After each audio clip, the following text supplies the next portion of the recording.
Okay guys, Crystal Maiden support game. Let's do this. I've been losing like a lot of games recently, so after I hit Divine 5, I basically kept winning, and I hit like rank 2700 something like that, and after that I was stand there for a little while and then I started losing, and then I lost like 11 games in a row except only one game, so I won one game out of 11. And then my team got really mad at me. Like, I played bad, I was in a really bad mood, and I may have typed something really kind of flaming. So they reported me, so I was sent to LP. So after that I was like, okay, maybe I was raging, I was not doing well. I need to stop. So while I was in LP, I just like kind of just play the game rather than trying to win and get stressed.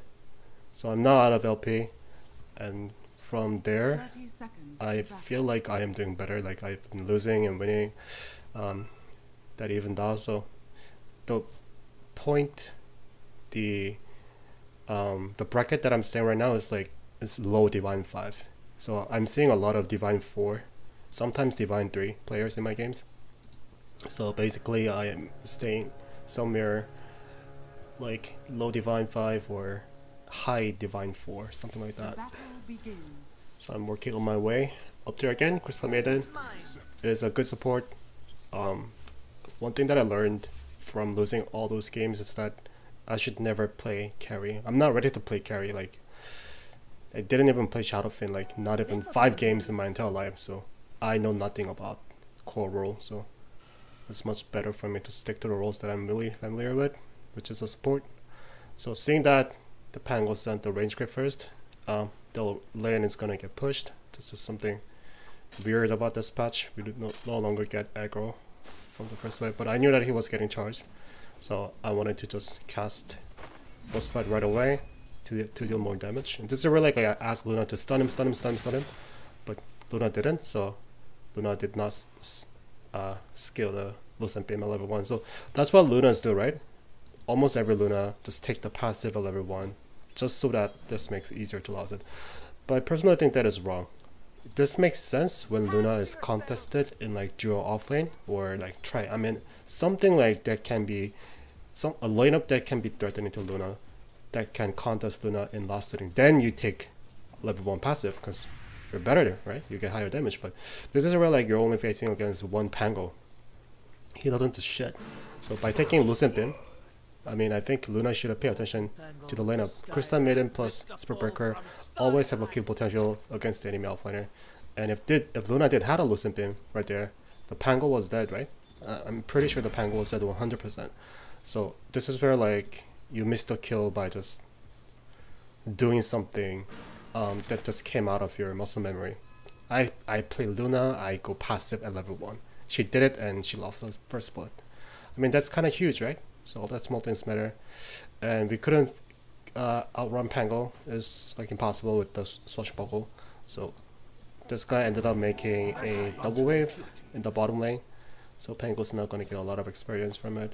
So I told Spirit Breaker to just go top with Bedrider. I know that Huskar is a hard guy to lane, but my calculation was that if Spirit Breaker is shown in the top lane, feel like there could be something to do. At least they can fight off Skywrath Mage and Leshrock.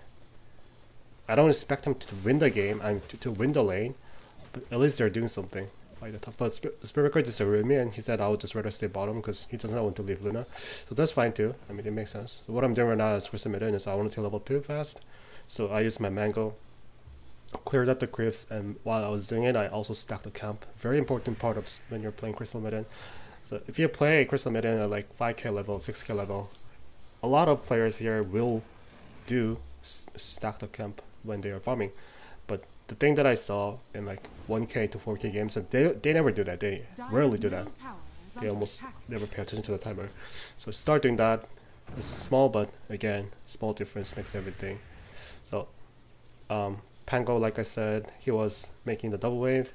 Now he's getting rewarded for it. So what I can do right now is, since we lost the lane equilibrium, I'm gonna pull it. I am going to take the single camp and I'll double pull. I mean, sorry, the chain pull. So nothing special happening. Just try to last it to my best. It's always challenging a skill limit to last it when you're pulling like this. I missed one. That's actually impressive given how bad I am in last hitting. I always mess up the last hit. So from the way that Pango was playing like kind of aggressive, I just predicted that he may have a ward there, so I was right. So that's like wild guess and an educated guess. I got lucky, I dewarded. This is the reason why you should start as a sentry. At the beginning is always good. I was kind of surprised that the jungle camp did not clean up my lane creep like that. I did not expect this to happen. I don't know what happened. Honestly, I did not know what happened. Usually, if it's a satire, they will kill everything. So I was kind of surprised.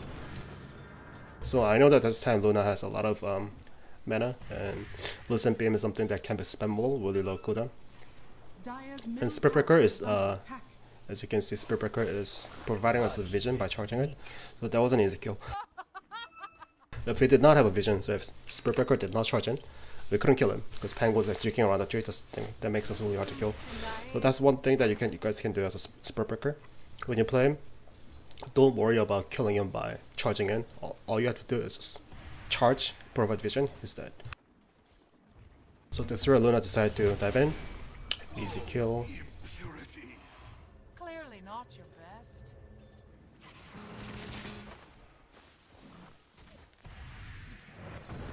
Pango did the same thing, just diving in. He's gonna die now, right?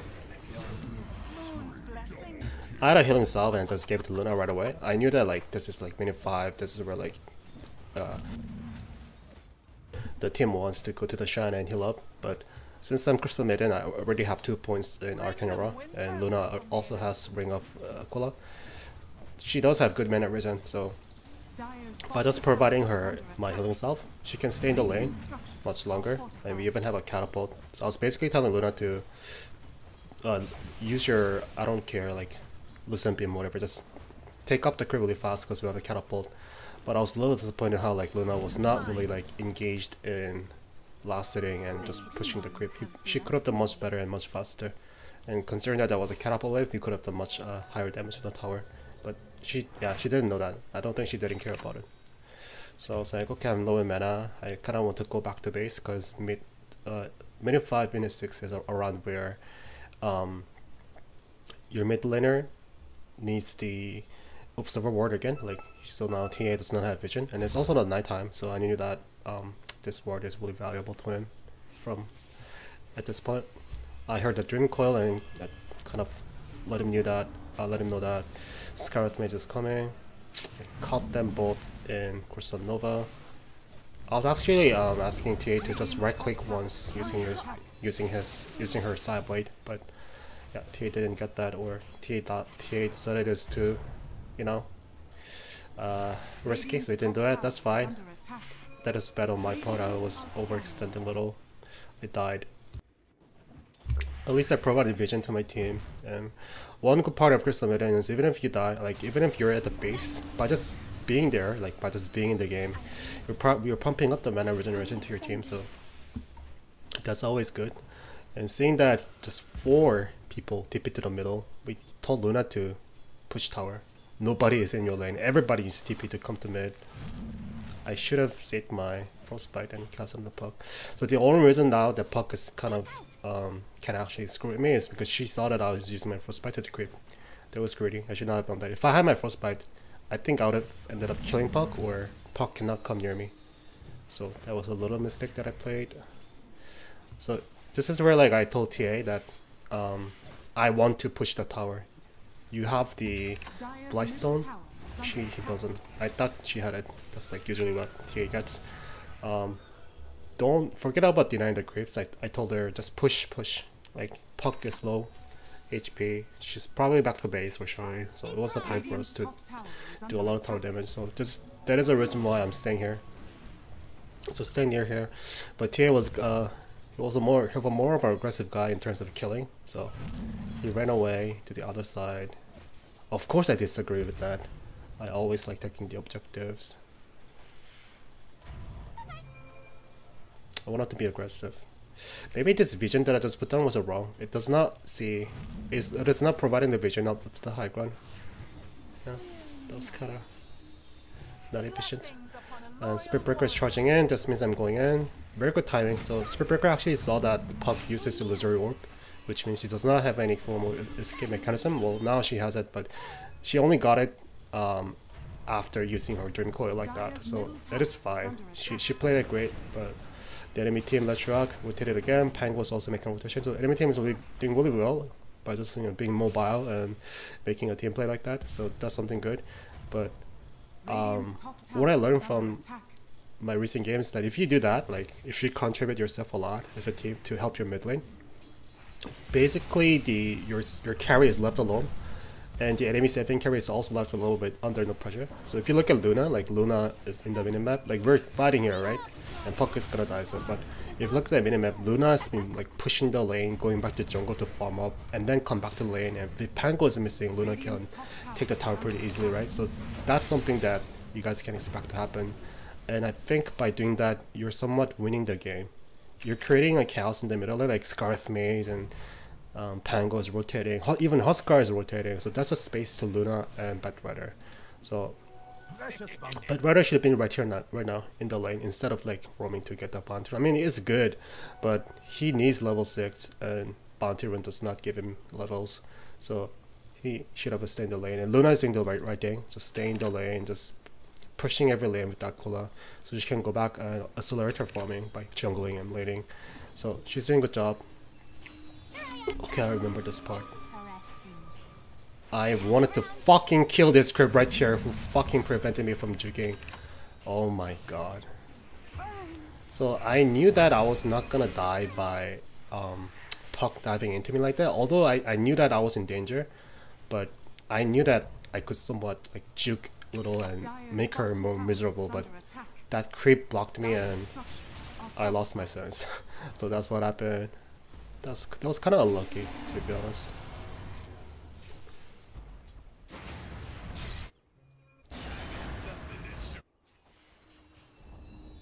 So even if I chose to TP top, like I cannot help anything, right? It's Huskar diving in. Maiden, all the Crystal Maiden has only magic damage, so I cannot kill Huskar, I cannot save Batrider, the guy is dead. So the best move at this point is to either TP to middle or TP to the bottom to help in tower pushing. But I judged that Luna can push alone, but TA needed extra help in pushing. So just keep right clicking, doing a lot of damage. One thing that I want to point out in this game is that this guy's getting the drum, right? I think it is the wrong item. When you want to get drum, like you're basically saying that I'll be staying in the lane longer, and by getting drum I'll dominate the lane by relying on the stats and regen. But don't think this guy will win his drum in this game. I mean, it's always good to have, the item is always good to have as Batrider, but if you're facing against someone like Huskar, like you want to get out of the lane as fast as possible. That's what you want to do. You just get Blink Dagger and get out of the lane. And the way you approach the game is ditch Huskar. Batrider has no killing potential against Huskar, but you make the difference to the game by rotating Ollie. Like if Batrider happens to land his lasso on Puck is dead if the team is staying behind him, right? Anyone else but Huskar is gonna die. So I think I stacked the agent camp on the right side. I did it once, and this also did it once. So didn't really commit myself as much as I used to do in stacking, but I feel like by just doing that, I was helping TA to get closer to Dazzle later. So if I was stacking, if I was like heavily dependent on TA, I would have just not done anything else but just stacking the camp, and he now got the Dazzle later. This is where like TA fucks up and I fuck up, we're gonna die here. But in this is a game where like as a Crystal Maiden, I feel like instead of stacking, I could actually do much by showing myself in the map. If the enemy team knows that Crystal Maiden is standing next to Luna or Temple Assassin, they cannot dive in. That's what I judged the enemy's game plan was. They want to kind of dive in and kill before we kill them. If Puck initiates on TA during coil, like Elizabeth or anything, silence, TA is in danger. I mean, given that, provided that I mean, less shock is like somewhere in the side, somewhere from the standing, somewhere from the sideways, then T is dead. T is gonna die that easily to less shock. So I just wanted to stay to next my carry in this game as much as possible instead of just passively jungling and stacking jungle. So I kind of baited the Pangolier to use his ultimate and did nothing. Huskar is alone, so I know that this could be the time that we want to dive in. That then, Frostbite, but Huskar get up. I was actually surprised that so let's see this fight. So something that I was a little surprised in this fight. So when I use my Frostbite, the way that Frostbite works is that it's basically entangle, like Pit of Malice from the same thing as Pit of Malice of Underlord. What else is there? Is entangle. I cannot think of anything else right now, but there is Pit of Malice from Underlord, Crystal Maiden, entangle, and the Road of Atos. So under those entangle effect, what I thought was gonna happen is this Huskar cannot use his life break. That was my expectation. If you get entangled, shouldn't this be like the what is it called? Life break should be considered an escape mechanism. I know that under the effect of entangle, you cannot blink out. That is why Frostbite counters like someone like Quap. She cannot blink out, and also counters someone like Amber. Amber cannot use his ultimate under the effect of Frostbite because he's entangled.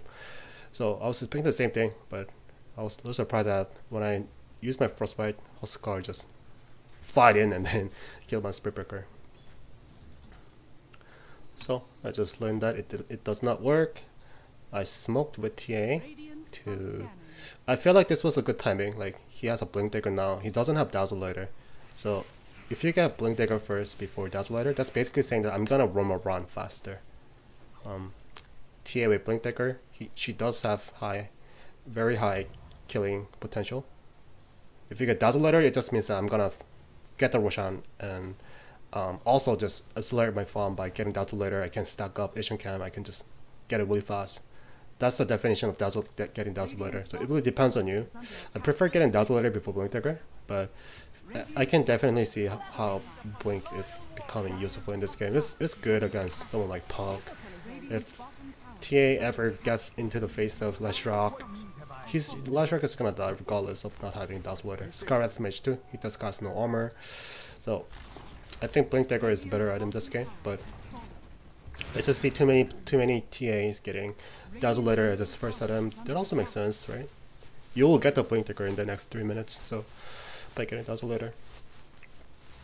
We traded the tower, so this is where like I told my team that I know that as a support, I kind of feel that our team is weaker than the enemy team. Like Huskar got Omelet, and he even got the Blade Mail. We even saw the item, so I was really scared about fighting. I wasn't really sure. So yeah, this is where like I saw that guy has a Blade Mail by clicking on him. I told TA that guy has a Blade Mail. I don't think you can kill him when you actually man up with him. Like you cannot. I think you're gonna lose. So I told TA that you're gonna have to wait for your Dazzle Lighter. Avoid team fighting. If we can trade the towers, we have to. They are much stronger than us at this point. They're even winning. The only reason we have the goal advantage is because we have taken down all of their towers, but they didn't. So the gameplay now is I'm still holding a smoke, so I'm waiting for TA to finish his Dazzle Lighter. If he gets Dazzle Lighter, I'm gonna smoke in, and we'll take the Roshan. So I heard Pangolier doing that, so I baited little, moving to the right, and then Bacon, moving to the left. That's what I did. So this is where like Pango panicked, and he's gonna die. It's actually a big kill. He had a 4-kill streak. Luna's gonna get that. That was a big kill for us. That worth. Huskar is farming a lot.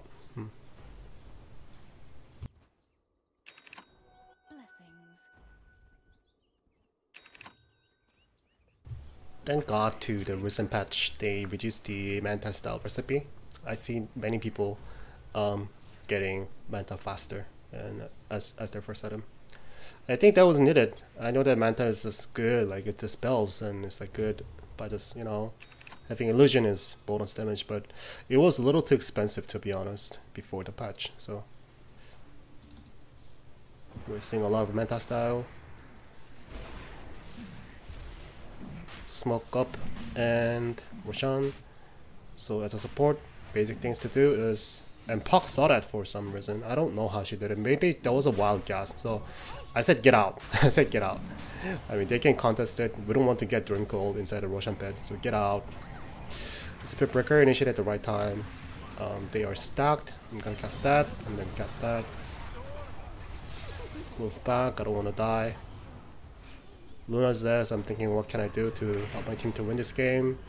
T does blinked in. Puck is coming, so I knew that I have to initiate on Puck now. Nova. Puck is gonna die. Huskar is alone. I know that we can kill him, but I want him to initiate on me. Because if Huskar happened to initiate on TA, TA could have died, right? TA could have died. I mean, it's not easy, but Huskar was definitely capable of killing anyone. But if anyone has to die, it was me. So by just pressing ultimate, I kind of like showed, wanted him to have aggro on me. So I died for TA. So we got the kill, and he has like his Dazzleator, Blink Digger. This is the dream game. Not, I don't want to say dream game, but TA is having a really good game. So this should be a build if you want to play TA in your pub games. Either get Dazzleator or Blink Digger faster. It's just have to be your choice. But if you get this item, like at this time at the minute around minute 20, TA is really strong, really strong. The only reason why he's dying is he did not get back. He didn't get back to my time. He's gonna die again. Is he gonna die? Oh, okay, never mind. I forgot what happened. So TA kills Scar ultimates right away. Yeah, but this is what I'm talking about. I know that Puck does not win in the lane against TA, but Puck is good. Puck is good against TA, depending on your team's composition. All Puck has to do is just silence him, Germ Coil, and then TA can be handled by the rest of the team. That's what I've been seeing in my games. TA dominates Puck in the lane, yes, but is he really that good in every game? No. Sky is obviously a counter to TA. I mean, you saw how like Sky just died to TA in three hits, but problem is if Sky is making a perfect position where like TA cannot touch Sky, TA will kill. Sky will kill TA by just casting ultimate. This is just too strong. TA's gonna die. I'm sorry. We'll see what happened. Okay.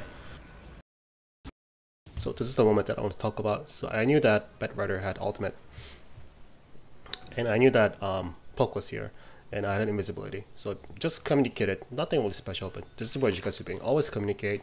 So just checking if Batrider has Blink Digger. It was on cooldown for like 3 seconds. So I was like telling him 1, 2, 3, we're gonna go in, and we made it right. Puck is gonna die. So this is why you should use microphone when you're playing support. If you don't use microphone, I guarantee you're gonna fuck up like all that, you know, timing dependent combination. You're gonna screw up. You'll need microphone.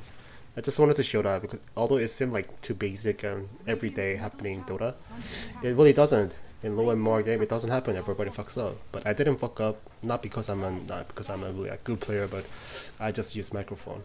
I was using microphone to talk to Batrider. Okay, your blink has called down for 3 seconds. I'm gonna count 3, 2, 1. We go in, bam, bam, bam, and then we kill Puck. And we give up the tower. That was also the call that we make. TA is not here. We're gonna lose. The item that I chose in this game was Veil of Discord. This is something that I never get as Crystal Maiden. So this is actually the first time in ever as Crystal Maiden getting this Discord.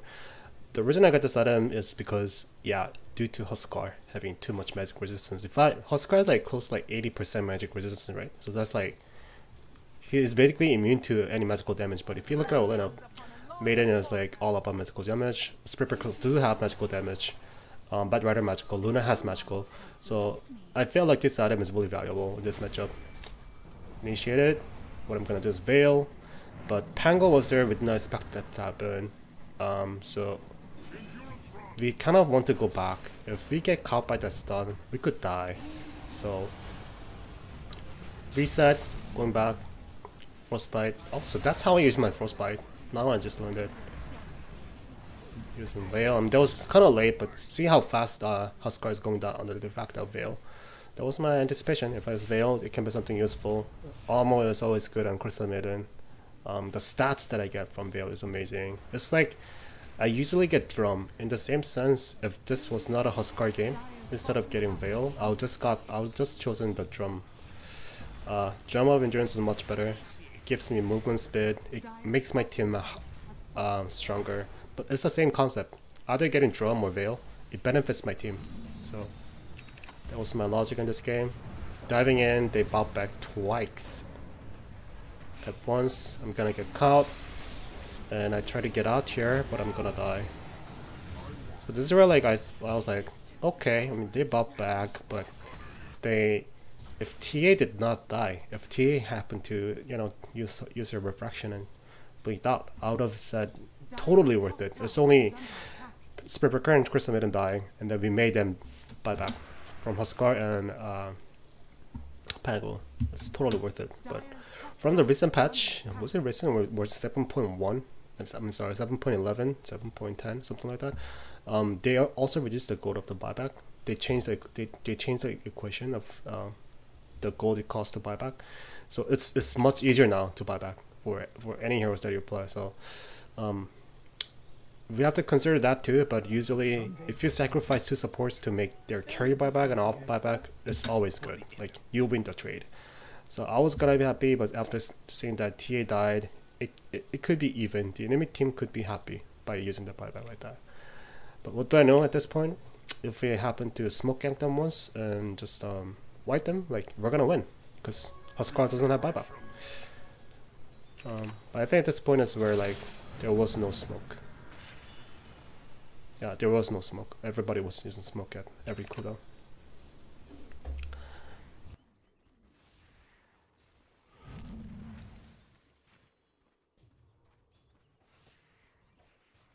Yeah, there's some people that have been asking me, why is Drum good on Crystal Maiden? I actually see like even 6k players, 7k players do get Drum in their game as Crystal Maiden. And people asking me, why is it good? Like, it basically doesn't work. Like, don't you want to get like mana boots or something like that? Yeah, but I don't know. Okay, so this smoke was amazing. The enemy team was smoked as well, and then we're just fighting. So that was unexpected clash, right? But I want to see it again. So we won the fight, but okay. So we were here. I actually said don't smoke. That was my call. I want to save my smoke to Roshan, but Spirpicro just wanted to smoke us. And the enemy team also smoked, so as a result, this was a good smoke. I used my Veil of Discord right away to the Huskar, and look how fast Huskar is dying right now. Okay, so we won the fight, so I want to go back to see how fast the score is going down. So yeah, they smoked. Huskar was here. And I used my Veil right away before getting back. Like, yeah, I used my Veil. And yeah, Huskar is now kind of dying, right? He's now dying to the Luna's ultimate that is magical damage, and that rather also the magic. So I think Veil of Discord is working against Huskar. I'm not exactly sure how higher his magic resistance is going up when he has low HP, but I think it's close to 80%, 90%. And by applying the Veil, it's 25, so that's good. At least we are doing some damage, so that's good. I think it's good. And they also bought back. What a tryhard! Oh my god. Gonna die to the Hurricane Pike. Lashrak is here. Puck just came in at a really good time. I'm silenced. I want to get back, but TA is so strong. It doesn't. Like I said, TA, man, this guy. This is where he power spikes. We're a minute 20, 25, and TA has Blink and Dazzle Letter and +1 Alpha. And this game was Hurricane Pike. TA is damn strong. Okay, so Luna was not expecting that to happen. Wait, why did he die? Okay. So we're like Luna has to show respect to Puck with Veil of Discord. She also had a Veil, and that was a lot of damage. Luna had like 570 HP, and Puck just killed him with one shot. It's too much damage.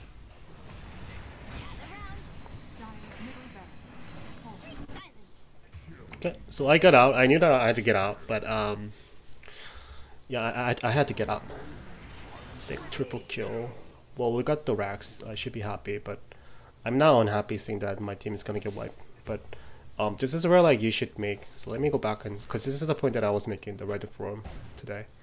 So Luna died here, right? And we're gonna get the racks. And just Spirit Breakers is diving in just to buy more time. So I got back.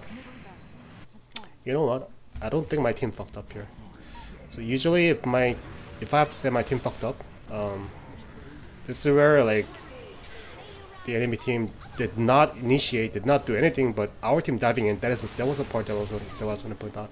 If my team was diving in without no purpose and the enemy team killed my team, then like my team is feeding. But this is where like enemy team did good job in initiating actually to my team so that they cannot get out. So this is okay. So I did not even look at the screen. I got out and I was like thinking that okay, my team is feeding, they're not getting back. Fuck it, right? But now that I'm seeing this replay, no, they did everything right. They were getting out after getting the racks, but Pango and Pauk was saving his Dream Coil, so it was at the right time. So enemy team is doing great this game. Although they are losing, like they're losing the middle racks, they're playing great. I think they're playing really great. So they executed us when we did what we were doing. Skip a little bit.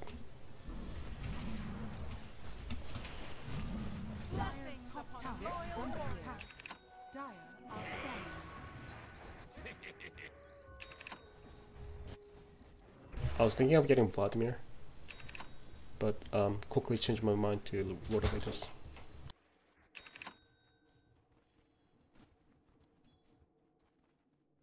Dire's top tower is under attack. So team was asking Luna to get back, but I was gonna save her with Glimmer Cape. If I did not pop my Glimmer Cape right there, I think Luna would have died seriously. So that was some expectation that I was going through my mind. Luna will get initiated by staying where she is, so I will have to use my Glimmer Cape, and I was right. The enemy team initiated on Luna, and if I did it, I think Luna would die. Seriously, that's too much magical damage. W. I really want to use my Frostbite. I really do. Puck is gonna die now. Kind of want Huskar to use his ultimate on me. Yeah, I just like that. So, do you see how like this, like killing Maiden is actually losing? This is where I define that. Yeah, you kill the guy, but you're actually losing. He had a 10-second BKB, and this guy used BKB and his ultimate on Crystal Maiden. So, this is where I'm really happy about dying. I made Huskar to use BKB and I break. I'm happy. The hidden ones have blessed me. Yeah, so they know that we're doing Roshan, but guess what? Huskar doesn't have BKB. you guys cannot contest this. This guy doesn't have BKB. It's on cooldown. You guys can't. You guys gonna lose. You guys know that. If Huskar had a BKB, they would have been much more aggressive much earlier, and they might have actually contested. But you know, everything matters. They're not fighting. I presume BKB is still on cooldown for like 5 seconds now, so they cannot really fight.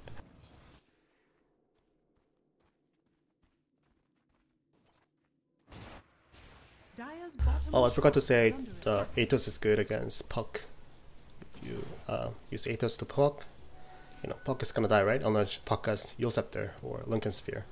So the usage of the Athos is usually just cast it on Puck, let her use Yule on herself, so that you apply -1 to her escape mechanism after casting Yule on herself. Like she cannot do anything else, right?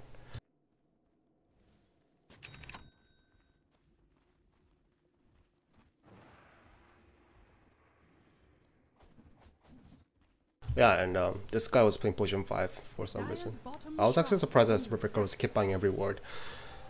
Usually it should be Crystal Maiden playing 5 and Spiritbreaker playing Potion 4, but I don't know. This guy really wanted to support, so I was like, okay, whatever, I'm gonna get it. Bottom shrine has fallen.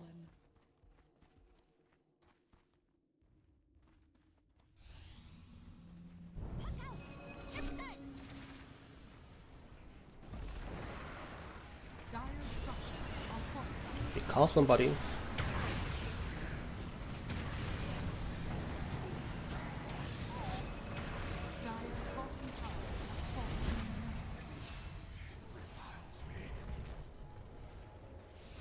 BKB is running up. This is where I move closer to a scar. I am stunned. I should have casted my first fight earlier, but I was stunned, and Luna's gonna die now.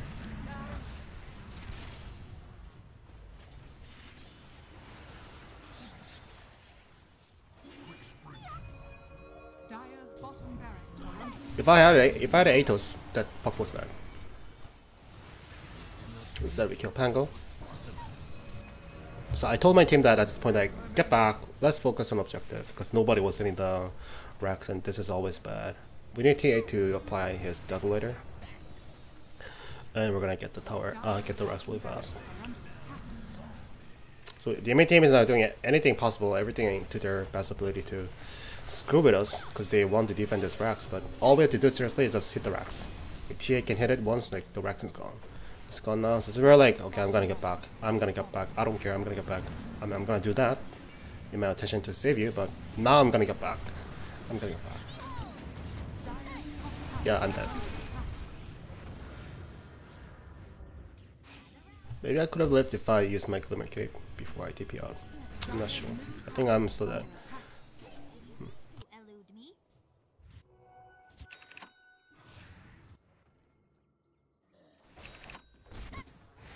Skipping.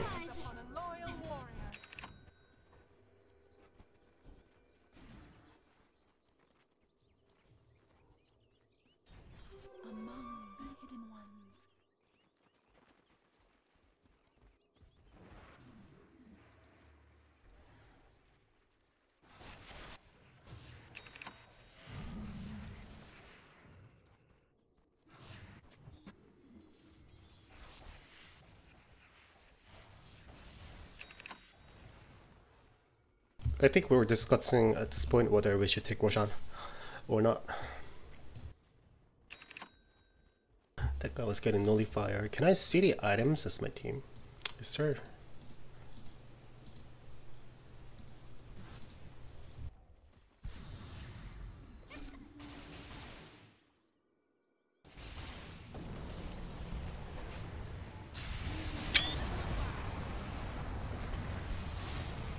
I'm sorry.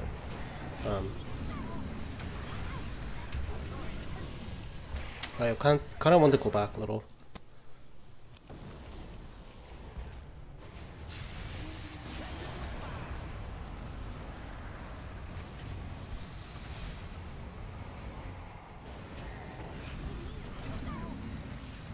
Excuse me.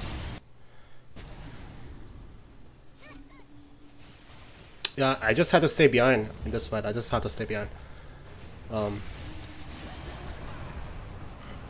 There's nothing I can do when Huskars BKB is up. Just waiting for that to expire and gonna use my Veil like that. Now we can kill Huskar. I think it makes difference. Huskar's HP is going down from the magical damage, so I think this item is definitely worth it. I'm gonna do it again next time. If I have to face again Huskar, I'm gonna get the Veil. I think it's a really good item. I mean, we died, the Luna died and we failed to push, but that's because we took a little more time than we expected to kill Huskar, and TA was killing someone else. I think TA was focused on killing Puck, like using his nullifier. Instead, if he actually focused on Huskar, Huskar was dead, even under the effect of BKB.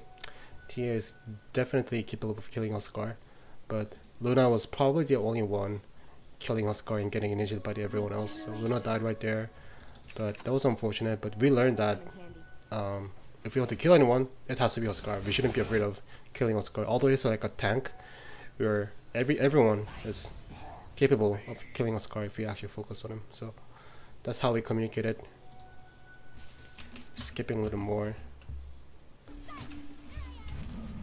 I got the Atos now, and my next item is Vladimir. I'm going to explain that, but before that, let's go for the talent tree. So at level 10, I'm still not sure which one is worth it in every game, but it turns out that 50-50. 50% I'll get cast range.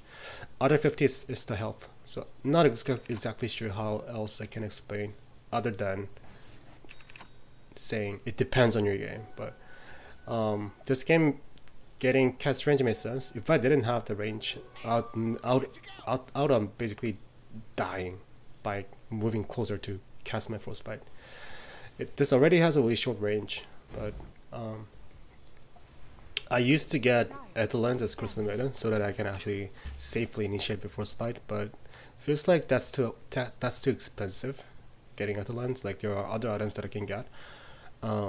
So plus 100 cast range always makes sense. It's always good on Crystal Maiden, but at the same time, 250 health is a lot. It's really a lot. So it's also a dilemma. I'm not even sure which one is better. But level 15, there are games that I would take 14% mana cost, mana loss reduction, or like if I'm fighting against the enemy Phantom Lancer with Division Blade, then I'll take it. If I have Storm, Tinker in my team, then I'll take it. They benefit a lot from it. But other than that, unless I have like a specific reason to get the talent, I'll just get plus 120 gold. That seems too much, right? If I didn't get it, like I don't think I would have ever gotten finishing my getting close to finishing Vladimir or Rotovatos. So that level 15 talent is also good. We're just waiting for the Roshan. I'm gonna skip this part. It really didn't do anything other than just waiting. So Tyr does just stay in the lane a little bit, like clearing out the waves.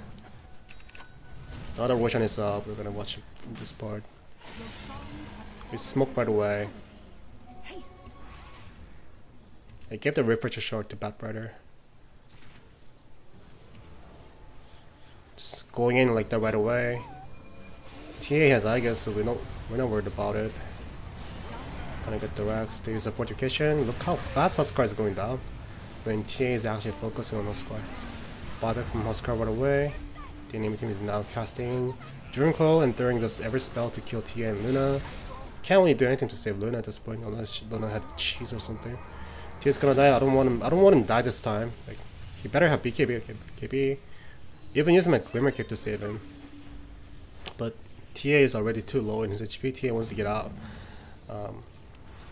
If it didn't do that, I was gonna kill him. God, that is so close. I would have killed him. Okay, so I'm gonna die. TA is obviously decided to overextend when he did not have BKB, so that was a bad part on TA. So I'm actually go back here.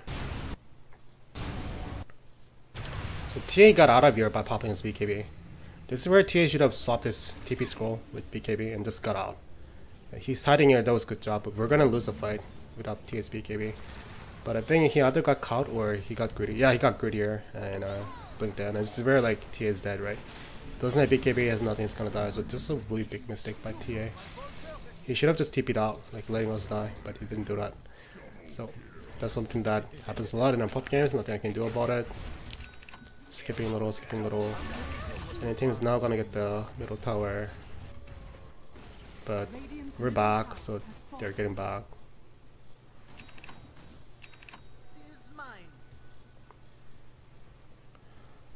Their melee Rex in the top is still alive. So This'll come in handy. it's still possible for the Dire team to flip this fight and win this game. It's entirely possible.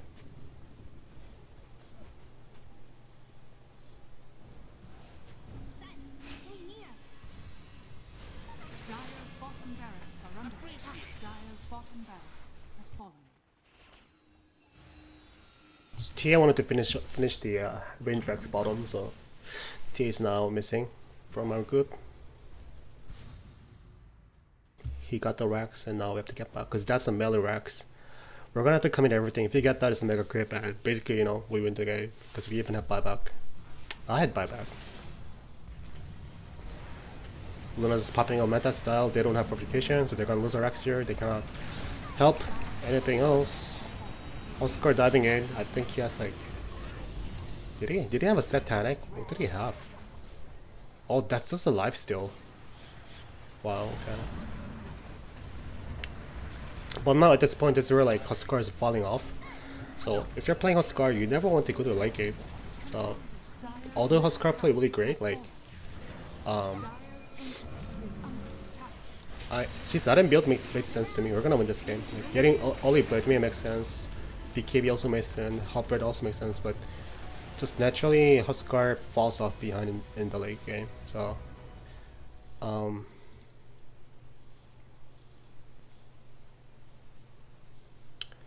not sure what they could have done differently to win this game. I think TA got way just I think this is the game where like Radiant team played just better. Not that the other team is playing any worse, but so we saw how like Puck was playing the middle, but everyone rotated to the middle at this point to help Puck to win the lane, right? To kill TA and to just pressure middle. But that's how TA is. That's the TA. Like you, if you want to kill TA, you're gonna have to use all of your resources to kill him. So they didn't even do that. I think that was the right answer. I've exactly done the same thing. But by doing that, like I said, they let Luna farm a lot, and also Bedwetter. Bedwetter was the one who was getting sufficient amount of farm. Look at Bedwetter's item. Bedwetter, BKB, which heals up their blood taker. So this comes out also hard to kill. So this is where like TA played great in middle game to kill and also make the space for Luna. And by the time that they and everything got tools and levels and items enough to kill TA, they now cannot deal with Luna with the Butterfly, Satanic, and BKB, Monkey King Bar. Luna was 6 slotted, and they cannot deal with her. So I think the Radiant team played great. This was a hard game for the Dire team. So if they wanted to win, they should have killed TA, yes. But at the same time, they should have killed Luna many more times in the early game, but they couldn't. So I felt good about this game. I felt like I did everything I can as a support. Although, yeah, I did make some misplays. This is how you should play Crystal Maiden. I think she is in a decent spot. One interesting thing in this game was Spritbreaker was playing Potion 5 support and I was playing Potion 4. That doesn't happen in my games usually. It should be me playing Potion 5 and this guy playing Potion 4. So, talking about those kind of games, I would have ended up probably just Veil, Tranquil, and Glimmer Cave, and that's it. This guy would have gotten Vladimir, BKB, and Spirit Fossil or Pipe, something like that. And yeah, this guy was really not doing anything other than just dewarding and initiating and dying, obviously. But he did his part, he played as a support, but all I'm saying is that Crystal Maiden is a better Potion 5 support than Spritbreaker. Okay, that's all I can say. Thank you for watching, guys. Good job. Goodbye.